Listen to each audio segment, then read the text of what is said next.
আল্লাহর বান্দা দুনিয়া থেকে ইন্তেকাল করছে, ইন্তেকাল করার পরে এলাকার মানুষ ওই আল্লাহর বান্দারে যে জায়গায় দাফন করছে মানে মাটি দিছে, দাফন করার পরে সব মানুষ ওই আল্লাহর বান্দার দরবারের কাছে এসে জিয়ারত করে আর আমার আল্লাহর কাছে ক্ষমা প্রার্থনা করে।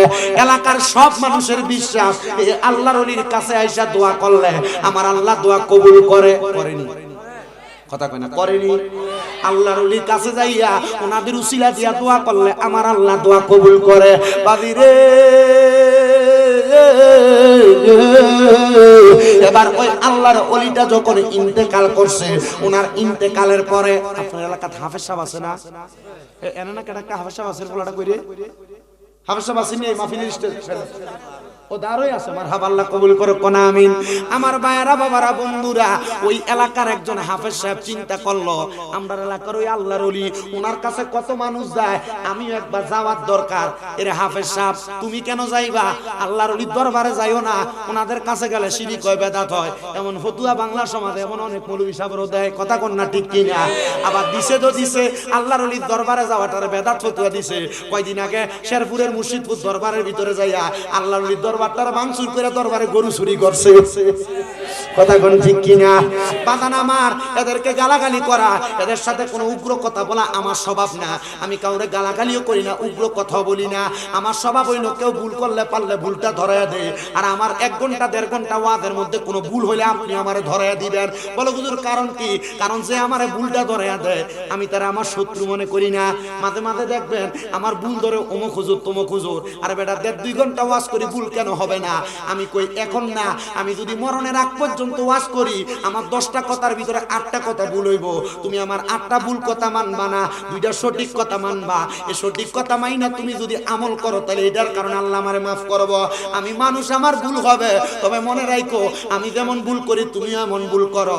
আল্লাহর ওলির দরবারে যাওয়া বেদাত বলো শয়তানের বাচ্চারা। আল্লাহর ওলির দরবারের দেখছি যে চুরি করছে, এটা কই ফাইলা?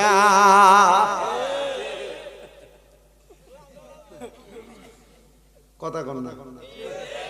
আমার কথা হলো বাবুরে ঠিক আছে, আমরা আপনার মন চায় না আপনি আল্লাহর ওলির দরবারে যাইবেন না, কিন্তু বিষয় হলো আপনি আল্লাহর ওলির দরবারে যে দেখছি চুরি করলেন, গরু চুরি করলেন, টিন্ডি খুলে খুলে নিলেন, এটা কোনটা করলেন? বাংলাদেশের বহুত উলামায়ে কেরাম মিলে গেছে, সুন্নি কোন কওমি কোন সবাই মোটামুটি একটা মিল জিলে চলতেছে, কিন্তু কিছু উগ্রবাদী আছে, এরা ইসলামটারে বহির্বিশ্বে, শুধু বাংলাদেশে না, কোথায় বহির্বিশ্বে জঙ্গিবাদের ধর্ম হিসেবে প্রমাণ করার লাগা এমন দাঙ্গা হাঙ্গামা তৈরি করতেছে। কথা কি বুঝতেছেন? কথা বুঝতেছেন তো? আমরা যদি কোনো মুসলমানে কি জীবনে মসজিদে আগুন দিব, এরা মসজিদে আগুন দিছে। অনেক বিশাল দরবার, সেখানে কোনো মাজারও নাই। মাজার যদি থাকতো তাহলে মনে করতাম বেড়া বেড়িয়া ক্ষমানে ঢুকে, এখানে কোনো মাজারও নাই। কেমনে আগুন দিল? আমার কলজাটা লাগছে। আমি আল্লাহর কাছে কইছি, আল্লাহ তুমি উত্তম ফয়সালাকারী, আল্লাহ তুমি জানো কেন তোমার বন্ধুর দরবারে হামলা করাইলা। কিন্তু হ্যাঁ এটা সত্য কথা, আল্লাহ কইছে মান আদালি ওয়ালিয়ান ফাকাদ আযামতুহু বিল হারব। আল্লাহ কয় যারা আমার বন্ধুর সাথে দুশমনি করে আমি আল্লাহ এদের সাথে যুদ্ধের ঘোষণা করি। আল্লাহর লগে যুদ্ধ করবেন? নমরুদের কথা ভুলে গেছেন গা, ফেরাউনের কথা ভুলে গেছেন গা? ল্যাংরা মশার কানের ভিতর দিয়ে ঢুকাইয়া জুতা দিয়ে বাইরে ফেলছে। আপনারা এমনি মরবেন? আল্লাহর ওলিদের সাথে বেয়াদবি করতে বড় সাবধান, বড় সাবধান, বড় সাবধান। আল্লাহ আমাদেরকে আল্লাহর ওলির ইতাআত আর গোলামিতে জীবন কাটানোর তৌফিক দান করুন। ধরে কোন আমিন। আমার ভাইরা বাবারা বন্ধুরা, হাফেজে কোরআন কয় এলাকার সব মানুষ আল্লাহর ওলির দরবারে যায়, ওনার উসিলা দিয়া দোয়া করে। আমিও এই কারণে যাবো যেন আমার আল্লাহ তাআলা আমার দোয়াটা কবুল কইরা লয়। বলে কি দোয়া? হাফেজ সাহেব ডাক দিয়া কয় জগতের মানুষ, আমার পেটের ভিতরে পীড়ার ব্যথা, মানে ব্যথা, পেটের ভিতরে বড় ব্যথা করে, আমার পেটের ব্যথাটা বালা হয় না। আমি নিয়ত করছি ওই আল্লাহর ওলির দরবারে যাবি কোরআন শরীফ তেলাওয়াত করাম। ওই আল্লাহর ওলির দরবারে যায় যদি কোরআন তেলাওয়াত করি রে, আমার আল্লাহ হয়তো এই কোরআন তেলাওয়াতের উসিলা আমার পেটের ব্যথাটা বালা কইরা দিব। ঠিক, আরো জোরে কন্যা সুবহানাল্লাহ। বাজানো ওই হাফেজ সাহেবটা আল্লাহর ওলির দরবারের সামনে দেয়া দেয়া কোরআন শরীফ পড়ে। আমার আল্লাহ এমন বরকত দান করছে, হাফেজ সাহেব কই 2টা আয়াত তেলাওয়াত কইরা শেষ করতাম পারছি না, আমার পেটের ব্যথা আমার আল্লাহ বালা কইরা দিছে। বাজানো আমার আল্লাহ যখন বান্দাটার পেটের ব্যথা বালা করছে, ওই বান্দা বাড়িতে গেছে, যাওয়ার পরে পরের দিন ওই বান্দার আবার পেটের ব্যথা যখন দেখা দিছে, বান্দা চিন্তা করলো গতকালকে আল্লাহর ওলির দরবারে যাইয়া কোরআন তেলাওয়াত করার কারণে আমার আল্লাহ যেহেতু আমার পেটের ব্যথা বালা করছে, আমি আজকেও যাইয়া আল্লাহর ওলির দরবারে কোরআন তেলাওয়াত করব। এবার ওই হাফেজ সাহেবটা আল্লাহর ওলির দরবারে সামনে দিয়ে কোরআন তেলাওয়াত করছে। কোরআন তেলাওয়াতটা করার সাথে সাথে আমার আল্লাহ তাআলা হাফেজ সাহেবের পেটের ব্যথা আবার ভালো করে দিছে। হাফেজ সাহেব খুশি হইয়া আল্লাহর ওলির দরবার থেকে বাড়ির মধ্যে চলে গেছে। 2-3 দিন পরে আবার ওই আল্লাহ পাকের বান্দা হাফেজে কোরআনের পেটের মধ্যে ব্যথা যখন হয়, হাফেজে কোরআন কয় আমি আবার রওনা করলাম আল্লাহর ওলির দরবারের সামনে। আল্লাহর ওলির দরবারের সামনে যাইয়া আমি এবার আল্লাহ তাআলার কোরআন তেলাওয়াত করা শুরু করলাম। আমি দেখলাম অন্যদিন কোরআন তেলাওয়াত করলে আমার পেটের ব্যথা ভালো হয়, আজকে কোরআন তেলাওয়াত করতেছি আমার পেটের ব্যথা আরো বাড়তেছে। আবার কোরআন তেলাওয়াত করতেছি আবার আমার পেটের ব্যথা বাড়তেছে। আবার কোরআন তেলাওয়াত করতেছি আবার আমার পেটের ব্যথা বাড়তেছে। হাফেজে কোরআনটা রাগান্বিত হয়ে গেছে, বড় রাগ নিয়া হাতের মধ্যে একটা চাবুক নিয়ে অথবা বেত নিয়া আল্লাহর ওলির কবরটার উপরে, আল্লাহর ওলির মাজারটার উপরে বেতটা নিয়া ঠাস ঠাস করে 3টা বাড়ি মারছে। নাউজুবিল্লাহ। কয়টা বাড়ি মারছে?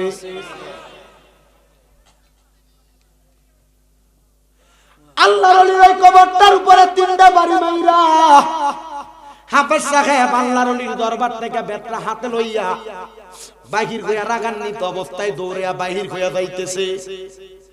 এমন টাইমে ওই হাফেজ সাহেব নিজে বর্ণনা করে, আমি যখন সামনে গেলাম দেখলাম একটা ফকির বেশের মানুষ, শরীরের জামা কাপড় গুলা এলোমেলো, আমার সামনে আইসা দাঁড়াইছে। সামনে আইসা ডাক দিয়া কয় হাফেজ ও, হাফেজ ও। এ হাফেজ সাহেব কোরআন তোমার সিনার ভিতরে রাগ কেন করো, রাগান্বিত কেন? হাফেজ ডাক দিয়া কয় এ পাগল মানুষ আমার সামনে থেকে সর, নচেত এখন হাতের বেত দিয়া তোর আমি বাড়ি দিব। পাগল ডাক দিয়া কয় হাফেজ সাহেব তোমার সমস্যার কথা আমার বলো। হাফেজ সাহেব কয় পেটের ভিতরে বড় ব্যথা, নিয়ত করে গেছিলাম কোরআন পড়লে আল্লাহ বালা করে দিব, 2 দিন বালা করছে, আজকে তো আমার পেটের ব্যথা বালা হইছে না। ওই পাগল ডাক দিয়া কয় পেটের ভিতরে ব্যথা এই জন্য নিয়ে তো রাগ। হাফেজ সাহেব কয় হ্যাঁ এত রাগ। এবার ওই পাগল ব্যক্তিটা হাতের মধ্যে কি জানি পরে একটা ফু দিছে, দিয়ে হাফেজ সাহেবের পেটের ভিতরে বিসমিল্লাহ করে 3টা থাপ্পড় দিছে। হাফেজ সাহেব কয় ও জগতের মানুষ 3টা থাপ্পড় লাগতে দেরি, আমার পেটের ব্যথা বালা হইতে দেরি করছে না। ওরে কেউ বুঝিতে পারে না রে ওলি আল্লাহর খেলা, আরে কামেল পীরের খেলা।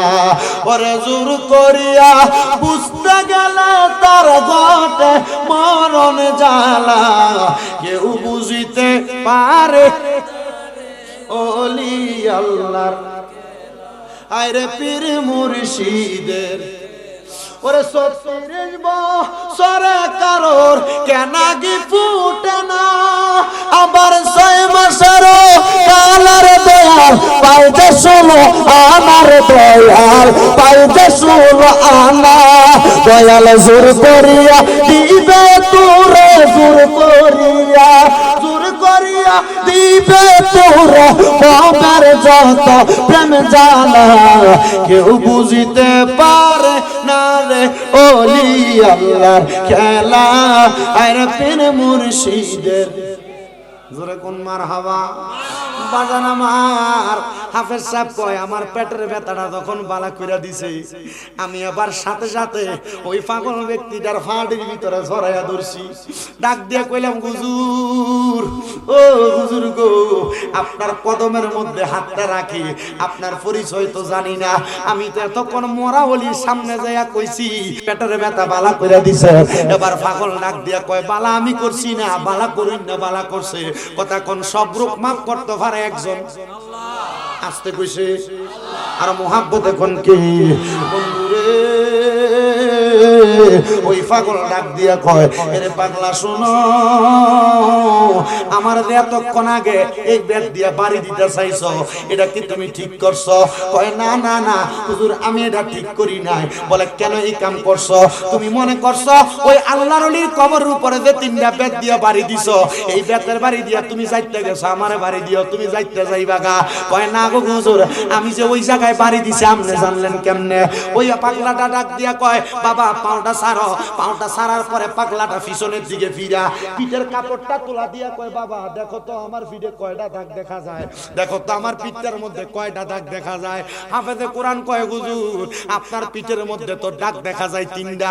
কয় কবরের উপরে বাড়ি দিছিলি কয়টা? কয় হুজুর কবরের উপরে তো বাড়িও দিছিলাম 3টা।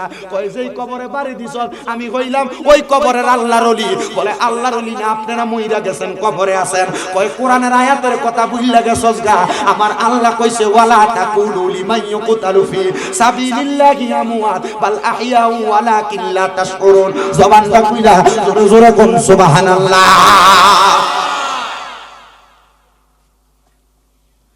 হে আমার নিচে এলাকার ভাই বাবারা বন্ধুরা,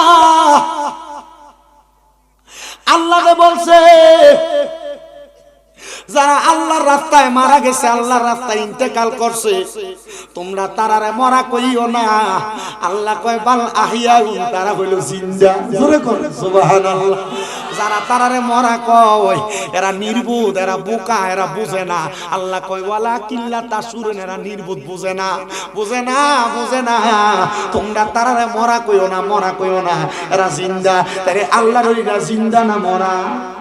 এই জোরে কোন জিন্দা না মরা? বন্ধুরে ও আমার নিচি এলাকার বাবারা বন্ধুরা, এবার ওই পাগলার যুবক ছেলেটা ডাক দিয়া কয়, হুজুর আপনি যেহেতু ওই আল্লাহর ওলি, আপনি আমার একটা কথার জবাব না দিলে আমি আপনার কদম ছাড়তাম না। হুজুর কেমনে উঠাইলেন? আপনার কারণটা জানতে চাই।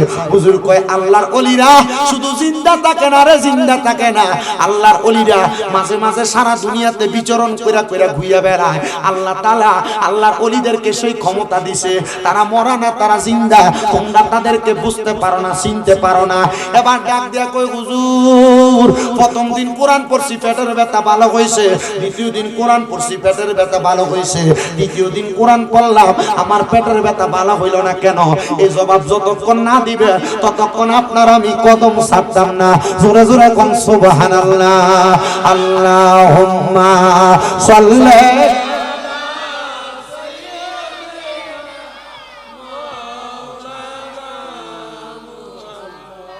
ওয়ালা আলি সাইয়্যিদিনা।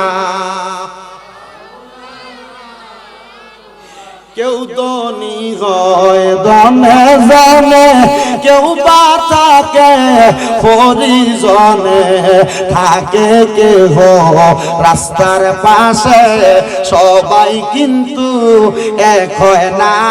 আল্লাহুম্মা সাল্লি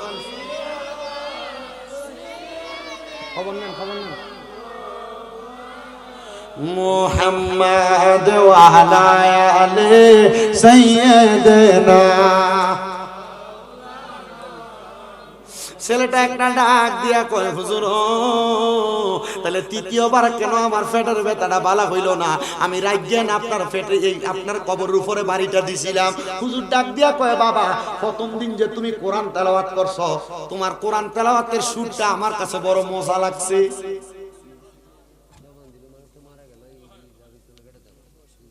জোরে কইলেন না সুবহানাল্লাহ।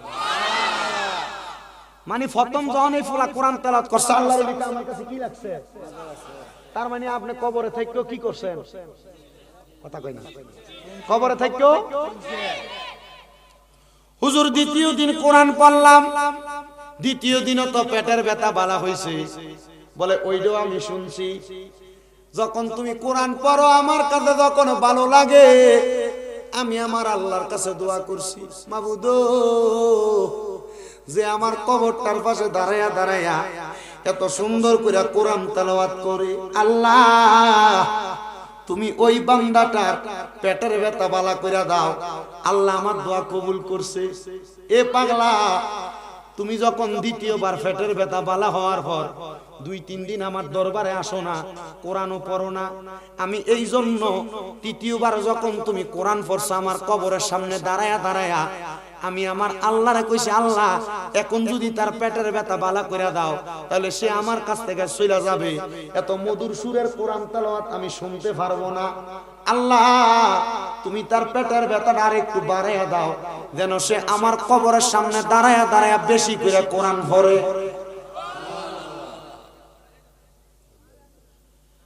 হাফেজ সাহেব শুনো রে, শোনো শোনো শোনো, আমার আল্লাহ আমার দোয়া এত কবুল করবো আমি বুঝতে পারছি। তোমার পেটের ব্যথা যখন আরো বাইরে গেছে তুমি কোরআন তেলাওয়াত বেশি করে করছো, কিন্তু আবার যখন কোরআন পড়ো আমার আল্লাহ তাআলা তুমি বান্দারে এমন ভাবে পেটের ব্যথা বাড়াইয়া দিছে রে, তুমি রাগান্বিত হইয়া আমার এই কবরের উপরে আঘাত করছো। আমি বুঝছি না রে, তুই যে আমার কবরের উপরে এমন ভাবে আঘাত করবি, আমার আল্লাহ তাআলা তোর কবর তোর পেটের ব্যথা ভালো করে দেখ। আমি এখনো দোয়া করলাম আর কোনোদিন পেটের ব্যথা হবে না। এবার আল্লাহর বান্দা কয়, আমি ওই দিন থেকে ওই আল্লাহর ওলিরে জিন্দা ওলি হিসেবে চিনি। ওনার কারামতটা দেখা আমার বড় ভালো লাগছে, আমার বড় মায়া লাগছে। আমি ওই আল্লাহর ওলির কবরের সামনে দাঁড়ায়া দাঁড়ায়া দাঁড়ায়া দাঁড়ায়া কান্দি, মাবুদ আমি হাফেজ সাহেব মানুষ, আমার মা নাই, আমার আব্বা নাই, আপনি আমার আম্মা আব্বার কবরের আযাবটা মাফ করে দেন। আল্লাহ আমার আম্মা আব্বার কবরের আযাবটা মাফ করে দেন। হাফেজ সাহেব কানতে কানতে কানতে কানতে কানতে কানতে আমার আল্লাহর কাছে বারবার বারবার দোয়া করে। দোয়া যখন করে এবার হাফেজ সাহেব বলেন, আমি কোরআন তেলাওয়াত কইরা কান্না করতেছি কার জন্য? মার জন্য আর বাবার জন্য। আজকের মাহফিলে অনেক সন্তানই তো বসছেন, মা নাই বাবা নাই, সন্তান চিন্তা করেন না, মাহফিলে আখিরি মুনাজাতে আপনার মা বাবাদের জন্য মন ভরে দোয়া করা হবে। হাফেজে কোরআন ডাক দিয়া কয়, জগতের মানুষ আমি যখন আমার মা বাবার জন্য কান্না করতেছি, কান্না করতে করতে আমি ওই আল্লাহর ওলির কবরটার সামনে দিয়া যখন ঘুমায়া গেছি আমার চোখটা লাগিয়া গেছে। এমন টাইমে দেখলাম আমার আম্মা আব্বা আমি সন্তানের ঘরের মধ্যে আমার মাথার মধ্যে হাত বুলিয়ে দেয়, মানে ছেলেটা ঘুমের ঘরে স্বপ্ন দেখতাছে। আমি জিগাইলাম, মা গো মা, ও মা আপনারা যে আমার মাথার মধ্যে হাত বুলিয়ে দেন, ও আমার আব্বা জান আপনি যে আমার মাথার মধ্যে হাতটা বুলিয়ে দেন, কারণটা কি বলেন না? কারণটা কি বলেন না? বলে কারণ আর অন্য কিছু না। বাবা রে, তুই সন্তান যখন কোরআন শিখছো, তোমার কোরআন তেলাওয়াত শিক্ষা গ্রহণ করার কারণে আমার আল্লাহ তাআলা আমরা মা বাবার কবরের আযাবটা মাফ করে দিছে, আমরা মা বাবার কবরের আযাবটা মাফ করে দিছে। এই আমার রিচিশন কোনার বাবারা, আশেপাশে এলাকার হবিগঞ্জের বাবারা, একবার চিন্তা করে দেখেন, একবার চিন্তা করে দেখেন, আপনার মা যে কবরে গেছে, আপনার বাবা যে কবরে গেছে, আপনি ফুতে মারা যাওয়ার পরে কোনোদিন আব্বা আম্মার লাগা কোরআন পড়ে দোয়া করছেননি? আপনার আম্মা আব্বার কবরের সামনে যায় কোনোদিন কোরআন পড়ে দোয়া করছেননি? হয়তো আজকের মাহফিলে এমন অনেক সন্তান আছে রে, যারা মা বাবার কবরের সামনে যদি নিয়ে যাওয়া হয়, কোনটা কবর এখন বালা করে চিনিয়ে দিতে পারতো না, কবরের পরিচয়টা দিতে পারতো না। সন্তান, তোমার মা বাবা তোমার লাখ লাখ সম্পদ দিয়ে গেছে, কোটি টাকার সম্পদ দিয়ে গেছে, জায়গা জমি দিয়ে গেছে, বাড়ি দিয়ে গেছে, ক্ষেত পাথর বন্ধের মধ্যে জায়গা দিয়ে গেছে। তোমার মা বাপ কিন্তু কবরে যাওয়ার পরে তোমার কাছে জায়গা জমি চায় না, তোমার কাছে টাকা চায় না, পয়সা চায় না, চাইনি রে আব্বা। আম্মা আব্বা মরার পরে তো টাকা পয়সা জায়গা জমি সম্পদ কোনো কিছু চায় না। আম্মা আব্বা কয়, সন্তান ও সন্তান রে, আমি মা বাবা তোমার কাছে ওয়াইয়া গফিরুলাহুমা, তোমার কাছে শুধু দোয়া চাই, তোমার কাছে শুধু ক্ষমা প্রার্থনা করি। তোমরা যখন দোয়া করবা, আমরা মা বাবার লাগে আল্লাহর কাছে মুনাজাত করে করে দোয়া করবা।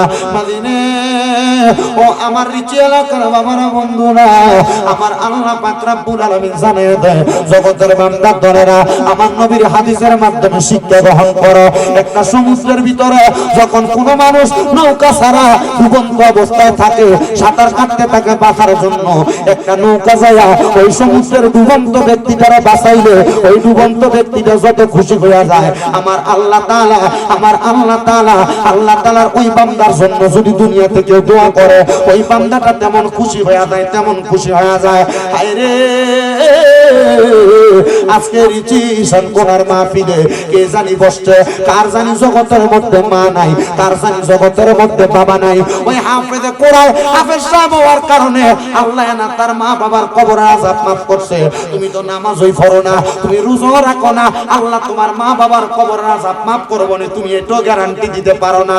এই সন্তানের দলেরা আম্মা আব্বা তোমার কাছে শুধু দোয়া চায়, দোয়া চায়, দোয়া চায়। পারলে ওই মা বাপের লাগে মনটা খুলে দোয়া করবা। কিন্তু আজকের মাহফিলে হয়তো বা এমন অনেক সন্তান বসছে যারা বাইয়ে বাইয়ে ঝগড়া করে মা বাপরে আলাদা করে দিছো, যারা বাইয়ে বাইয়ে ঝগড়া করে মা বাপরে জুদা করে দিছো, মা বাপের খানা আলাদা করে দিছো, বউয়ের কথা শুনে মারে ধমক দিছো, বউয়ের কথা শুনে বাপরে ধমক দিছো, বউয়ের সাথে ঝগড়া করে মা বাপের খানা আলাদা করে দিছো।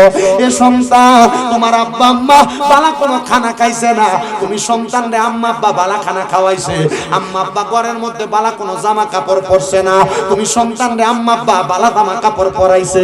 কিরে সন্তান কেমনে রে কেমনে রে কেমনে রে ওই মা বাপরে জুদা করে দিয়া রাখছো, মা বাপরে আলাদা করে দিয়ে রাখছো। সন্তান ও সন্তানের দলেরা, মা বাপ যুবক যুবতী থাকতে ঘরের মধ্যে যদি ভালো গোস্ত রান্না করতো, মা তরকারির সাথে আলুটা বাড়াইয়া দিত, মা গোস্ত খাইতো না, তুমি ফুতের জন্য রাতে খাইবার রাইখা দিত, মা নিজে আলু দিয়া বাট্টা খাইয়া শেষ করতো। কিন্তু তুমি সন্তানের ঘরে কত মেহমান খানা খায়, তুমি তোমার মা বাপরে আলাদা করে দিয়া রাখছো, জুদা করে দিয়া রাখছো। মা সকাল বেলা এক ভাইয়ের ঘরে ভাত খায়, দুপুর বেলা এক ভাইয়ের ঘরে ভাত খায়, রাত্র বেলা এক ভাইয়ের ঘরে ভাত খায়, এক সপ্তাহ এক ভাইয়ের ঘরে ভাত খায়। কি রে দুইজন বেড়া বেড়ির দায়িত্ব তুমি নিতে পারছো না, আম্মা আব্বার দায়িত্ব তুমি নিতে পারো নাই। পারবা কেমনে, পারবা কেমনে, পারবা কেমনে? কিন্তু তোমার মা বাবা তোমার দায়িত্বটা এত কঠোর ভাবে নিছে, এত কঠোর ভাবে নিছে। সন্তান তিন চারি ভাই হইতা মা জননী একটা ডিম ও যদি মুরগি পারত, এটার তিন টুকরা চার টুকরা করে সিদ্ধ করে খাওয়াইতো। হায় রে আজকে ওই সন্তানের ঘরে মা বাবার জায়গা হয় না, মা বাপরে বালা করে খাওয়ায় না।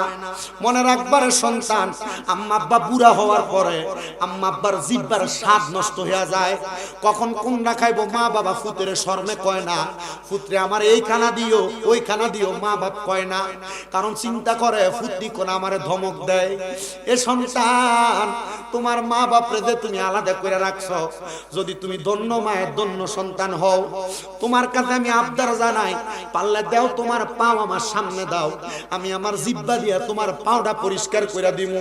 তবু ওয়াদা করবা আজকে এখান থেকে বাড়ির মধ্যে যাইবা, যে মা বাপের পাউডির মধ্যে ধরবা, ধরে কইবা মা ও আব্বা আল্লাহর রাস্তায় আপনার কাছে মাফ চাই, আল্লাহর রাস্তায় আপনার কাছে ক্ষমা চাই, আর আলাদা খাওয়া লাগবে না, এখন থেকে আমি সন্তানের ঘরে খাইবেন।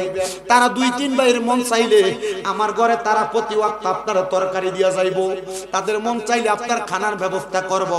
বলে হুজুর কেন? কারণ মা বাবা যখন যারটা দিয়া মন চাই তারটা দিয়া খানা খাইব। কেউ যদি এমন কর্ম করে থাকো আজকে এখান থেকে বাড়িতে মা বাপের ফাউন্ডির ধরবা। বলে হুজুর পায়ে ধরতাম কেন? আল্লাহর কসম আমার আল্লাহ যদি তোমারে মাফ না করে, স্বয়ং আল্লাহ যদি তোমার মা বাপ যদি তোমারে মাফ না করে, স্বয়ং আল্লাহ তোমারে মাফ করবে না, স্বয়ং আল্লাহ তোমারে মাফ করবে না, স্বয়ং আল্লাহ তোমারে মাফ করবে না। নবী কয় উম্মত ও আমি নবীর উম্মতের দলেরা, তোমরা ওই মা বাপরে খুশি করো। যদি মা বাপরে খুশি করতে পারো তাহলে আমার আল্লাহ তোমার প্রতি খুশি হইব। বলে হুজুর দলিল দেন, রেফারেন্স লাগবো। আমার নবী কয় রেদার রব্বি ফি রিদাল ওয়ালিদাইন, আল্লাহর কসম যারা দুনিয়াতে মা বাপরে সন্তুষ্ট করলো, আমার আল্লাহ মা বাবার সন্তুষ্টিতে সন্তুষ্ট হইয়া যাইল। এই জন্য একজন আশেক সুরে সুরে বলে, তোমরা কোনদিনও মা বাবার মনেতে কষ্ট দিও না, তোমরা কোনদিনও মায়েরই মনেতে কষ্ট দিও না।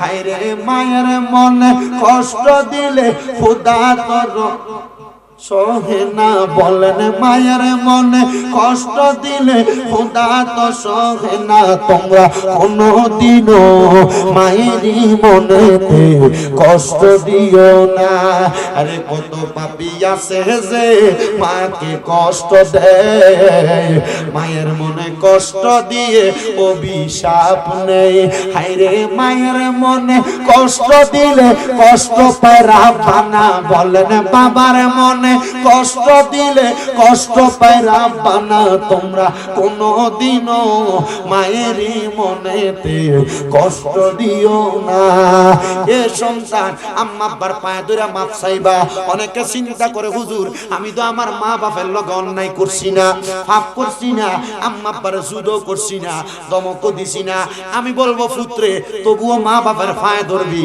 মা বাপের পায়ে ধরলে দাম কমে না পারলে মাঝে মাঝে সুযোগ পেলে মা বাপের পায়ে চুমা দিবা কি দিবা আজকের মাহফিল কবুল হবে কি হবে না এটার গ্যারান্টি কেউ দিতে পারবে না তবে আমি একটা গ্যারান্টি দিয়া যায় যদি আগামী কালকে দেখো ঋষি এলাকার কোন বয়স্ক আব্বা দোকানে বইয়া কয় হ্যাঁ শামিমরা তার কথা শুনে আমার ফুতে রাত্রবেলা আমার ফায়ে ধরে মাপ চাইছে কিন্তু আমার ফুতে কোনোদিন আমার লগে কোনো অন্যায় করছে না কোন মা যদি কোন মারে বলে যে হ্যাঁ শামিম রে বারবার শুই না আমার সন্তান রাত্রবেলা আমার পায়ে ধরে মাপ চাইছে কিন্তু আমার সন্তান কোনোদিন আমার লগে কোনো অন্যায় করছে না বাবা রে ওই মা বাবার পায়ের কাছে ছোট হইলে সারা দুনিয়াতে তোমার সম্মান আল্লাহ বাড়াইয়া দিবে আপনাদের দুয়ার বরকতে আমি মাত্র কামেল প্রথম বর্ষে পড়ালেখা করি কিন্তু আমার আল্লাহ তাআলা আমার সম্মান ইজ্জত ছোট রাখে নাই আলহামদুলিল্লাহ আমি যার যোগ্য না আল্লাহ আমারে তার চাইতে বেশি দিয়েছে আপনাদের দুয়ার বরকতে কুমিল্লাতে আমার ৬টা মাদ্রাসা চলে আমার প্রত্যেকটা মাদ্রাসায় ছাত্র ভরপুর আছে এ বাবা কবিগঞ্জের পোলাপান আছে ব্রাহ্মণবাড়িয়ার কত পোলাপান আছে হাফিজি পড়ে আমার মাদ্রাসায় আমি শুধু ওই পোলাপান্ডিরে কইছি জীবনে যা করো আম্মা আব্বার মনে কষ্ট দিও না এদেরকে না খাবাই রাখো না প্রয়োজনে তোমার ইনকামের সব টাকা পয়সা এদেরকে বিলিয়ে দিবা কারণ কি জানেন এটার কারণ হইল আম্মা আব্বার মতো রত্নটারে যদি দুনিয়াতে তুমি যত্ন করতে পারো আল্লাহর কসম আমার আল্লাহ তাআলা তোমার দুনিয়াতেও ধনী বানাইবো আখিরাতেও ধনী বানাইবো ফুত তোমার বাপে তোমার কাছে 100টা টাকা চাইলে তুমি ধমক দাও একবার বেশি দুইবার চাইলে তুমি তোমার আব্বারে দাও না যারার বাপ নাই তারারে জিগা তারার চোখের সামনে কত মুরব্বি বাবারা দোকানে বইসা থাকে তারা তাদের বাপরে 100টা টাকা হাত খরচের জন্য দিতে পারে না এমন অনেক সন্তান মাহফিলে বসে হুজুর যাদের বাড়িতে আব্বা আছে তারা বাড়ির যে আব্বার পায়ে ধরে মাপ চাইবো আমার তো আব্বা নাই আমার আব্বা বড় কষ্ট করে আমারে মানুষ করছে আমি আমার আব্বারে তো 500 টাকা দিয়ে কিনে একটা লুঙ্গি পরাইতে পারি না আমার আব্বা সিরা লুঙ্গিটা পরে পরে নামাজ পড়ছে হুজুর যাদের বাড়িতে মা আছে তারা বাড়িতে যাইয়া মা আর পায়ে শুইয়া মাপ চাইবো আমার তো মা নাই আমার মা জননী সকালবেলা পান্তা ভাত গুলা খাইতো না আমার মা জননী পান্তা ভাত গুলা রাইখা দিত আমার মা চিন্তা করতো সকালবেলা আমার ভূতের ওই যে দিয়া কষ্ট করে আইলে আমার ভূতে পান্তা ভাত গুলা খাইলে আমার ভূতের কলিজাটা ঠান্ডা হইব সন্তান রে আমার কাপড়টা ছিঁড়া যাইতো কাপড় রাস্তার ভিতরে 10-5 টাকা বাইন্ধা রাখতো তোমার স্কুলে মাদ্রাসায় যাইতে মা এই টাকাটা দিয়া দিত মার কাপড়টা ছিঁড়া থাকতো সন্তান একটা বার কি তুমি চিন্তা করলা না ওই মা বাবা অন্ধকার কবরে তোমার ব্যাংকের মধ্যে টাকার অভাব নাই তুমি তোমার মার 1000 টাকা দিয়ে একটা কাপড় কিনা পরাইতে পারো না হায় রে এই টাকা দিয়া কি করবা এই পয়সা দিয়া তুমি কি করবা যদি তোমার টাকা পয়সা দিয়া তুমি তোমার মা বাপের শান্তি না করতে পারো সন্তান আল্লাহর দোহাই লাগে আম্মা আব্বা কবরে চইলা গেছে টাকা পয়সা ধন সম্পদ কোনো কিছু তোমার কাছে চায় না আম্মা আব্বা চাই শুধু সন্তান ওই মার জন্য দোয়া করব আব্বার জন্য দোয়া করব যদি পারো প্রত্যেক শুক্রবারে জুমার নামাজটা পড়া আম্মা আব্বার কবরের সামনে দাঁড়ায়া রব্বির হামহুমা কামা রব্বায়ানি সগীরা বইলা দোয়া করবা। আমার আল্লাহ তাআলা ওই দোয়ার কারণে মা বাপরে মাফ কইরা দেয়। এই সন্তান একা যাইবা না, পারলে তুমি তোমার নিজের ফুতেরে লইয়া যাইবা, ভাই ভাতিজারে লইয়া যাইবা, এদেরকে অভ্যাস করাইবা। যখন তুমি মারা যাইবা তারাও দেখবা তোমার কবরের ফারে যায় দাঁড়ায়। আমার মসজিদের একজন সেক্রেটারি আমানুল্লাহ চৌধুরী সাহেব, ওনারে মাঝে মাঝেই দেখি উনি ওনার ছেলেরে নিয়ে ওনার মা বাপের কবর জিয়ারত করে। আমি চিন্তা করলাম এটার উদ্দেশ্য হইল উনি যেমন ওনার মা বাপের কবর জিয়ারত করে ওনার ফুতে রইয়া, ওনার ফুতে ওনার মরার পর ওনার কবর জিয়ারত করব, অভ্যাসে পরিণত হইব।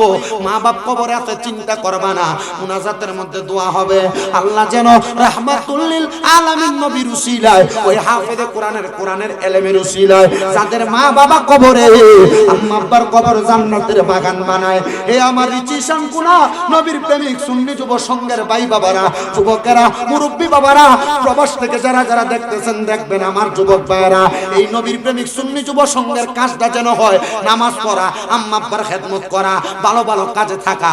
আল্লাহ যেন এই যুব সংঘের প্রত্যেকটা যুবককে কবুল করে, জোরে বলেন আমিন।